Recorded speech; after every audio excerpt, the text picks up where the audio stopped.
and welcome to WRPB and WRPB Studios. Okay, so I always tell you guys my favorite topics are food and real estate. With me, the young lady is part of the real estate world, and we're going to get to her in a second. But I want you to know that it's so important to always use a professional.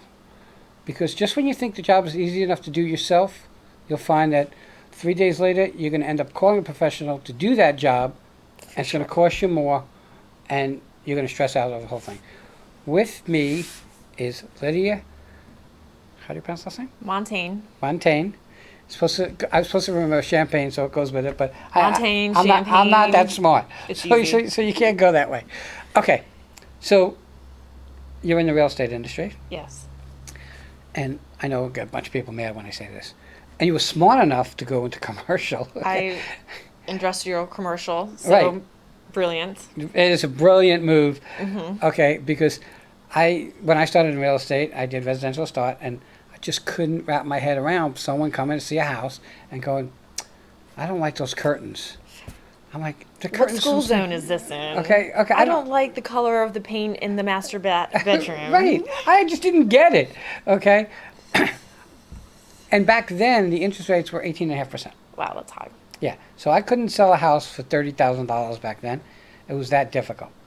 And I was in an area which is part of Monmouth County, Jersey, which was Asbury Park. The riots had just been over. Very familiar with the area. Okay. The riots had ended, and there was a lot of burnt out buildings and stuff.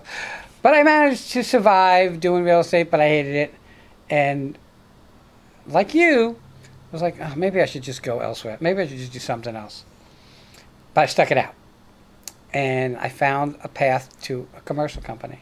I did commercial real estate only. And oh my God, my whole world changed. Okay. How long have you been around the real estate industry? I've been around the industry for about 20 years. Okay. So you started when you were 9. Something like that, yes. Okay. Thank you. You're welcome. Okay. You got in the industry about 20 years ago, and you like many have been in the industry, then you popped out for a little bit. I did. Okay. Very similar to you, I just couldn't wrap my head around residential real estate, holding houses open, driving people around on the weekends, giving up my evenings. I just couldn't really wrap my head around it. And when I found this opportunity to work with a commercial real estate company, I jumped on board, and I am so thankful that I did, because I absolutely love commercial real estate. Well, commercial real estate, for those of you who don't know, is basically a 9 to 5 Monday to Friday. Correct. The weekends, if you're doing commercial real estate on the weekends, you're on someone's boat, you're on someone's party or someone's gala, okay? Or they're taking you out to eat, okay? It's a totally different thing. That's one. And the second part about commercial is most times we don't worry about the financing. Because most of them have the money that they want to do what they want to do. Correct. So you focus on what venue in commercial real estate? I focus on commercial, warehouse, and flex space. Okay. I am open to any type of commercial real estate. If you have any questions or concerns, I'm more than happy to help you with that. If I don't have the questions, I have a great team behind me that has been in the industry collectively for over 90 years. So I got a great team behind me. They're always willing to help me out. Okay, so I know what flex space is, but they might not. So why don't you tell them what flex space is? Flex space is space that is flexible. Okay. So it can have many different uses. Okay, so usually in most flex spaces is industrial spot with a garage door, probably no air conditioning, and then the front area usually has offices.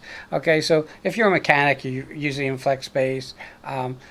And flex space could be done for anything, because I remember doing a deal for a soda company. And they kept all their product in the warehouse. They had to get air conditioning, and their offices were in the front.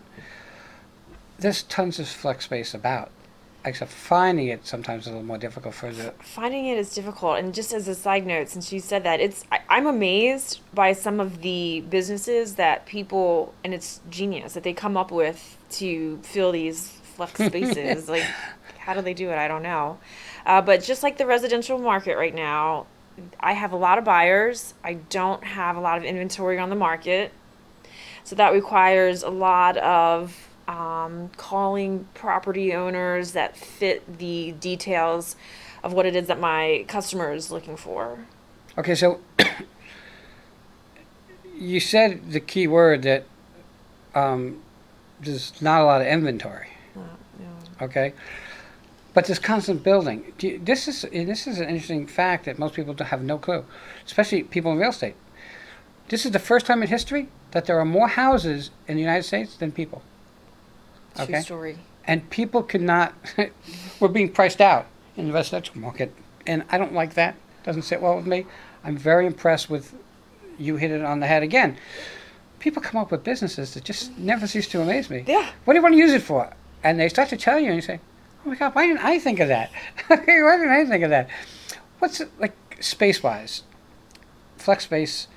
Are they looking for a lot of space? Are they looking for 1,000 square feet, 2,000, 5,000? Well, it really just depends on what business they have. So, for example, I have a client who distributes copiers nationally. He's looking for a space probably around 5,000. I have another customer who is looking for about 15,000 square feet. He fabricates marble and granite for countertops. He also is a general contractor, so he needs a lot of space to house his Products, and to fabricate and to house his equipment. Okay, so when I think of flex space, and my years in real estate, it was always, hey, I'm looking for 1,000, 1,500, 2,000 square feet, just the base space. Are those spaces readily available, small spaces? They're really hard to find right now. Really? Okay, so as a commercial realtor, we're not realtors that, if you need a space in Port St. Lucie and you live in Fort Lauderdale, in the realtors in Fort Lauderdale, you can still talk to that realtor because we go all over. We probably don't want to drive far for small space, but we go all over because we're looking for specific things, and people are looking for specific things. For me, my passion is helping people. Okay. So it's not about what it is that I gain from the transaction. For me, it's helping people. So maybe this particular deal is 5,000 square feet, but then I did such a great job for him that he recommends me to someone else that has more needed space. So I'm happy to help people in any way that I can. Okay, so Wayne's rule of thumb is it's okay to make money because if you're making money, it gives you the ability to help more people. Yeah. That's the always way I've looked at it. When I was poor, I still helped, but I put myself in bad positions and I couldn't help as much. I'm not rich. You guys know me forever. Okay? But real estate is just an amazing career because for me, I look at real estate as, oh my God, I can go there and I can touch it. And real estate industry is like this. Of course. It's very cyclical. So when people buy something and say, oh my God, the market crashed. Yeah, the market didn't crash. It crashed today. Tomorrow it will be back up there again. Would you ever go back into residential? If I have a friend who is looking for property or wants to sell their property, I will help them. Right. But it's not really my arena. It's Right. not really where I want to be. I get it. I mean, it's not your wheelhouse, not your wheelhouse. And you'll be miserable doing it, okay? And you use the right words. You would help them. You don't need to do it, but you would help them get through it, Right. okay? In the industry, in commercial, I did land, which was tough because you have to get approvals and wait. Sometimes it takes 3 years. But what was really cool about that waiting time is they were very wealthy people. So I was on their boat, and I was in the Bahamas with them, and I got to do all this cool stuff because they had a ton of hang out money. with you more often. I remember I sold 104 acres in Wall Township, New Jersey, and it had to go for approval. And I met Pete, who was the buyer and the builder, and we kind of connected. And we went to Florida. We were going to Florida together. So I didn't have any money, so he paid for like everything. We get to at the airport in Florida, and we get out, and he has, I don't know, a little piece of crap car. This guy's got tons of money. I said, Pete, like, you want me to drive around in that? And we ended up renting a Riviera. I made him get us a Riviera. I think that the people that you deal with in commercial have a different mindset of what they want. For sure. Okay. What? There's less emotions involved. Right. Like we mentioned earlier, the pain, the school district, it's not in the right neighborhood. With commercial, it's kind of more, does it fit your needs? Yes, it fits my needs. Let's move forward on it. Right. And I'll do the build out, or I'll have the owner do the build out, and we'll figure it out. And that is the way it is. And it's not like, all right, I need your income tax for the last 2 years. I need your. Most of the money part of those deals are done when they walk into the office before they even meet you. Mm-hmm. They already know, hey, I'm going to take 15,000 square feet. This is basically what runs in the area. Today, things are so different because everything is so accessible. So let's go back to 2000 to today. Have there been many changes in the industry for you? So there's been a lot of changes. Technology, one, has definitely improved. We have access to things that we didn't have back then. One, cell phones weren't as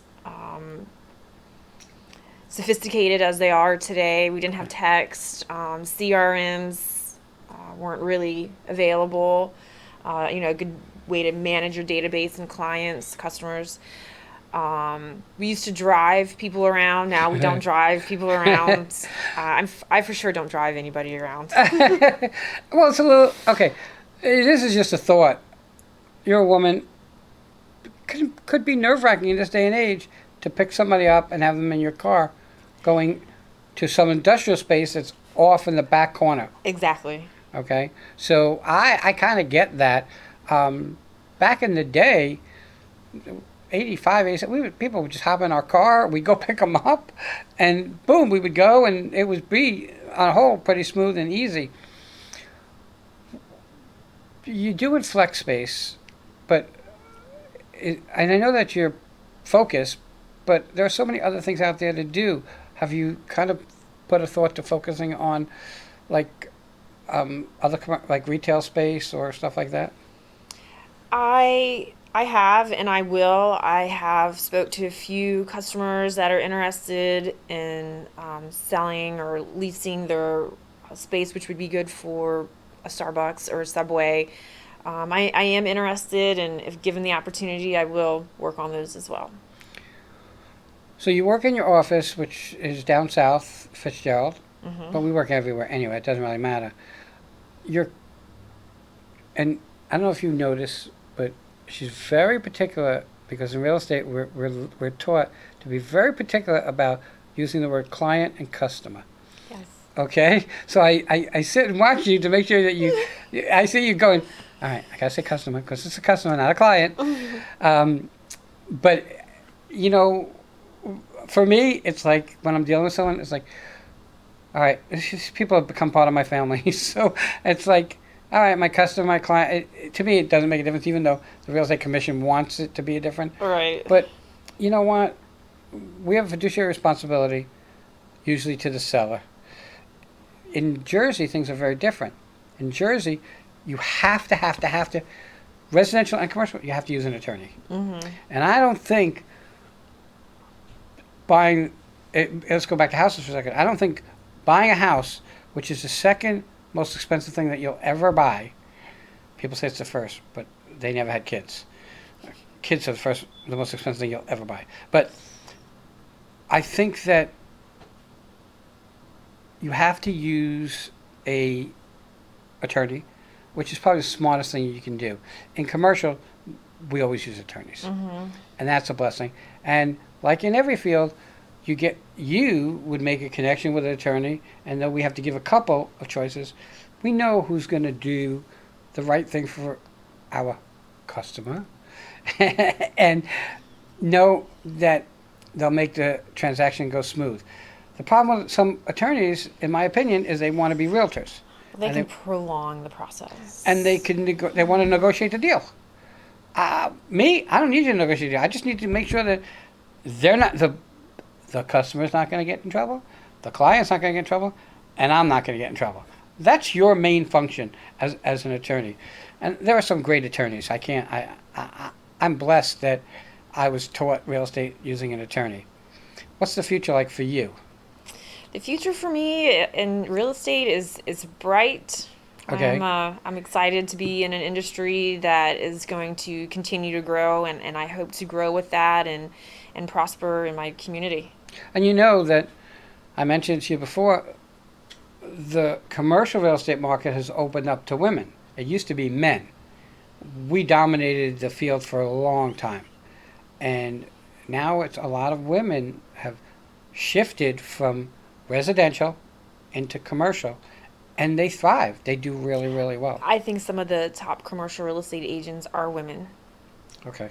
If you say so. I mean, I don't know. I was just kidding.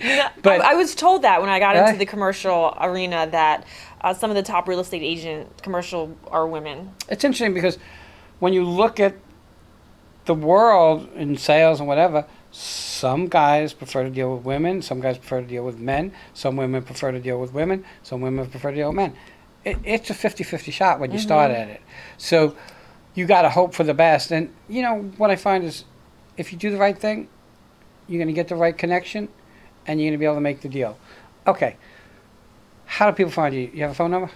I do. They can reach me on my mobile device. That number is 561-213-9043. And she doesn't care if you're going to be her customer, the buyer, or if you want to sell and you're her client, the seller. Is that right?